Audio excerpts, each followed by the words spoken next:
Welcome to this explainer. Today, we're tearing into the crystallographic and microstructural mechanics behind a truly wild anomaly, the self-annealing phenomenon in severely deformed copper, iron, phosphorus alloys. If you work in metallurgy or material science, you already know the basic rules of deformation. But, this specific alloy practically throws the rulebook out the window. We're going to look at the hard visual evidence to figure out exactly how and why it does this. Okay, let's jump right in. Here's our roadmap for today. First, the softening paradox. Second, grain fragmentation and energy. Third, strain localization mechanics. Fourth, SRX nucleation mechanisms. Fifth, texture evolution anomalies. And wrapping up with macro-scale hardness decay. Section 1. The softening paradox. Deviations from conventional strain hardening. Let's establish the core anomaly here, the one that completely flips conventional metallurgical wisdom on its head. Usually, right, when you continuously roll and deform a metal at room temperature, it work hardens. It gets stronger, tighter, much more brittle. But with this phenomenon, we're observing a continuous mechanical input that unexpectedly triggers a spontaneous thermal equivalent recovery, essentially a self-annealing process, right at standard room temperature. It literally erases its own strain. Normally, severe deformation just leads to a massive buildup of stored energy. But the critical deviation happens exactly at step 3. Instead of staying stressed out, that stored energy kicks off static recovery and static recrystallization, SRV and SRX. And that right there dictates an entirely different unexpected property evolution in step 4. To really get a grip on this transformation, we have to look at the baseline matrix. In the as-received state, the alloy is basically a clean slate. It's got a bimodal distribution of coarse and fine grains, and crucially, an incredibly low kernel average misorientation, or KAM, of just 1.086 degrees. It's dominated by high-angle grain boundaries at almost 92%, which means there's practically zero initial dislocation density. Now, the chemistry at play here is super fascinating. Looking at these transmission electron microscopy images, you can see that the tiny amount of solute, the iron and phosphorus, is completely tied up in these highly rigid hexagonal Fe2P nanoprecipitates. Because the solute is trapped in these little particles, the surrounding copper matrix is left basically pure. This means the alloy deforms like pure copper, while those rigid precipitates just wait around to act as crucial pinning agents later on. Keep those in mind. Section 2. Grain fragmentation and energy, the microstructural breakdown. So we need to examine the actual physical deformation engine that drives this relentless accumulation of stored energy before the softening even kicks in. In these progressive mapping scans, you can see that as the room temperature rolling goes on, heterogeneous deformation forces radical grain elongation. I mean, the grains are literally being crushed and stretched out. The average grain size drops by nearly half, going from 5.19 micrometers down to just 2.72 micrometers, as we push the material to an 80% reduction ratio. And here's where the data throws us a massive curveball. As deformation increases, the KAM, which remember measures local strain and stored energy, steadily climbs, hitting a peak of 3.65 degrees at 60% reduction. But then, counterintuitively, at 80% reduction, the KAM actually drops to exactly 3.41 degrees. This unexpected dip is our very first microstructural smoking gun that spontaneous softening has already begun inside the material. So what exactly triggers this sudden energy drop? Section 3. Strain localization mechanics, single slip systems, and high-energy reservoirs. Let's talk about strain localizations, or SLs. They have a very unique architecture. When this alloy is severely deformed, it creates these inclined subboundaries specifically within the copper-type grains.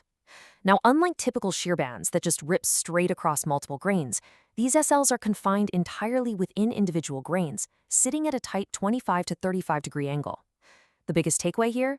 They act as extremely concentrated high-energy reservoirs. We're talking massive energy localized in a tiny space.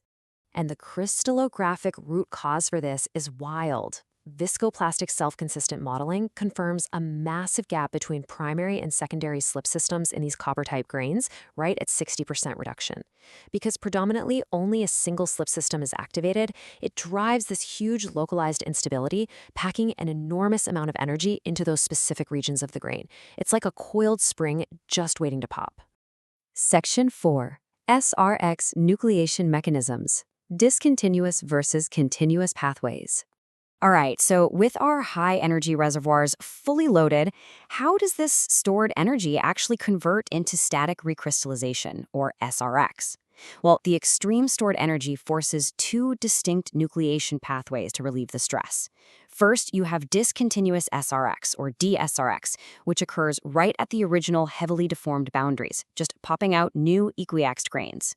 On the flip side, continuous SRX, or CSRX, happens deeper inside the matrix, and that relies on the progressive rotation of subgrains. It's a fundamental difference, boundary-level generation versus intragranular rotation. Physically, these two distinct mechanisms look exactly like this. On the left, you can see DSRX literally bulging out of the stressed boundaries. It's pushing its way through. Then, on the right, CSRX shows the internal subgrains slowly rotating and shifting until they finally form entirely new, strain-free grain structures surrounded by mixed boundaries. It's a microscopic reorganization act. And when we check the high-resolution EBSD scans at that 80% reduction point, we can definitively catch this in action. The scan conclusively highlights these newly formed SRX grains, which have basically zero stored energy. They're cleanly partitioning away from the highly strained matrix all around them, and they make up about 4.8% of the total volume fraction at this stage. The self-annealing is literally happening right before our eyes. But take a closer look at the shape of those new grains. They aren't perfectly round, are they? That heavily elongated shape is strictly dictated by a three-part mechanism. Severe orientation gradients drive the growth hard in one direction, while massive energy differentials restrict it from growing laterally. And step 3 is where it all comes together. Those rigid Fe2P nanoprecipitates we highlighted earlier, they act as a physical barrier, mechanically pinning the grain boundaries and forcing them into these elongated, stretched-out shapes. Section 5. Texture Evolution Anomalies. Deciphering the 60% reduction deviation. Now, tracking the overall texture index across these rolling phases reveals another paradox. We see an expected steady climb in texture strength from 20 to 40% reduction. That makes sense. But then, look at phase 3. We get an abrupt drop down to a 3.08 index at 60% reduction, before it spikes back up to a final peak at 80%. So what on earth causes the texture to suddenly weaken at 60%? The direct cause of that 60% anomaly actually ties right back to those high-energy strain localizations we discussed. At exactly 60% reduction, the sheer volume of those SLs creates massive intragranular orientation gradients. We're talking up to 22 degrees. This structural chaos temporarily randomizes the plane strain texture. Basically, it's a microstructural hiccup before the material manages to restabilize itself. Ultimately, though, the newly formed SRX grains don't ruin the final texture.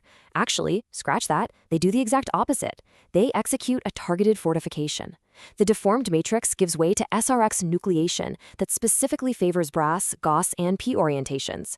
This targeted growth leads directly to step 3, a major enhancement of the robust alpha fiber texture in the final bulk material. The self-annealing doesn't destroy the structure, it actively reinforces the final desired properties. Section 6. Macro-scale hardness decay, validating the time-dependent softening. The absolute ultimate proof of all this is in the post-rolling data.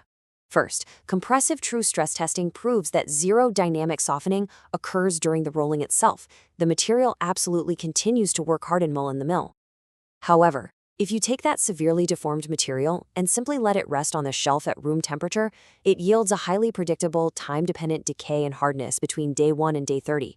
The SRV and SRX mechanisms are literally overriding the work-hardened strength over time, just sitting there.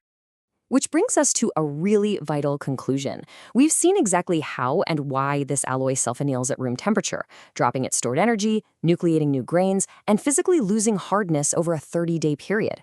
So I have to leave you with this question. Given that this self-annealing physically overwrites work-hardened strength simply by sitting on a shelf, how must we recalibrate our post-processing timelines for these severely deformed copper alloys in real-world industrial applications? I mean, if your material is fundamentally changing its properties while in storage, your entire manufacturing pipeline has to adapt, right? Thank you for joining me for this explainer. I hope this deep dive brought some serious clarity to a truly fascinating metallurgical paradox.